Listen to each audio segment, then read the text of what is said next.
Un point réglementaire avec le cabinet Fidal, avec Bruno Vertenschlag et Estelle Garnier sur ce plateau BITV du CIMI 2022.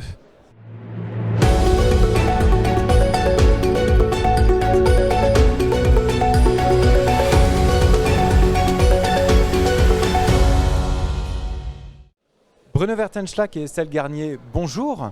Vous êtes tous les deux avocats au sein du cabinet Fidal. Vous avez animé d'ailleurs une conférence sur les résidences gérées et sur le point réglementaire des résidences gérées. Je m'adresse peut-être à vous d'abord, Estelle Garnier. Vous êtes avocate spécialiste en droit immobilier. Faites-nous un premier point sur les résidences gérées. Alors on parle de résidences gérées hors social et hors médico-social, c'est bien ça ?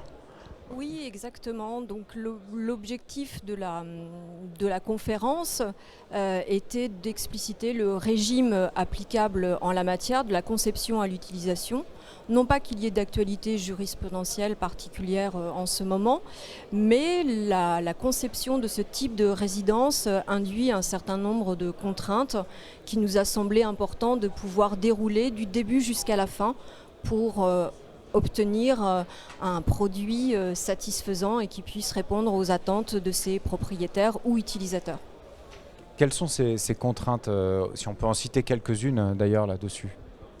Alors les contraintes qui existent en la matière sont principalement liées à la conception du produit et donc sa classification au regard des règles d'urbanisme, les règles qui sont liées à la commercialisation de ce produit en fonction de la qualification qui est donnée aussi, puisque des règles contraignantes existent en matière d'habitation qui doivent être respectées au cas particulier, et aussi en termes d'utilisation, puisque des réglementations spécifiques ou générales obligent à prendre en considération un certain nombre de points dans le cadre de l'exploitation, des baux qui vont être signés, que ce soit par l'exploitant ou par effectivement les utilisateurs.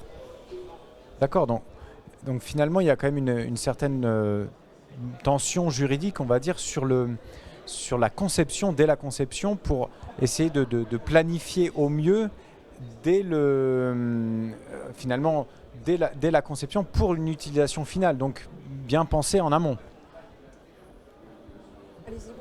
Allez-y Bruno, allez-y. Je vais faire l'interprète d'Estelle, qui a été la maîtresse d'œuvre de la conférence. Mais ce que j'ai retenu et qu'on a essayé de faire passer comme message, c'est le fait qu'en effet, on a pris l'exemple d'ailleurs des résidences de co-living, le choix qu'on fait au stade de la conception, comme un AMO fait un choix de conception pour son maître d'ouvrage, est déterminant en réalité des règles constructives, des contraintes constructives, des contraintes d'exploitation ensuite qui vont peser sur la personne qui va devoir valoriser la résidence, selon qu'elle va la valoriser sur un plan commercial ou sur un plan social. Donc là, on s'est focalisé sur l'exploitation commerciale des résidences avec service. Et l'exemple du co-living, on sait qu'aujourd'hui, le produit co-living hésite entre la grande maison un peu organisée, une grande maison bourgeoise qu'on organise pour une espèce de vie collective qui ressemble plus à la colocation qu'autre chose, ou location organisée, quoi. Voilà, ou alors la grande résidence de 80 places qui ressemble plus à une résidence, un logement foyer, sauf que c'est une résidence avec service, à visée commerciale et qui n'accueille pas des gens à plafond de ressources. Voilà. Donc je pense que c'est ça l'idée qu'Estelle a voulu faire parler. Il y a une certaine adaptabilité du coup à avoir de manière juridique, c'est difficile quand même. Moi, je dirais que ce qui a justifié la conférence, c'est la qualité d'Estelle, qui est une qualité d'ensemblière. C'est-à-dire que depuis le stade de la conception, avec des dimensions urbanistiques qu'elle maîtrise, jusqu'au choix du mode d'exploitation, jusqu'au choix de la résidence, jusqu'au choix du mode locatif, elle est capable de dérouler en réalité une expertise qui va suivre la personne qui a l'idée d'un produit immobilier, depuis sa conception jusqu'à sa mise en service. D'accord.